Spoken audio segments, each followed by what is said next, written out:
Sa Good Vibes, duha ka job order workers ng Bacolod sa sulod sa masobra 3 ka dekada, ginregular na.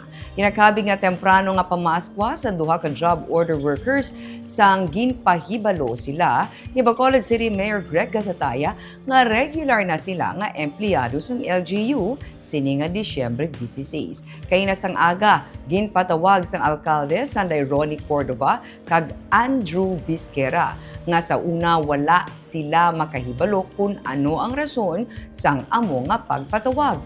Dakong ilang kalipay sang ginpahayag sa ila nga regular na sila nga empleyado sang syudad. Sunod kay Ronnie Cordova, 34 ka tuig na siya nga nagaserbe bilang job order worker. Gani hindi niya matago ang iya kalipay matapos ang madugay nga pagbulat para sa regular nga posisyon. Samtang si Andrew Bisquera naman, ang residente sa Barangay 12, nga gin-relocate sa Araw, Vista Alegre, kag pareho man nagpasalamat bangod sang oportunidad nga ginhatag sa ila.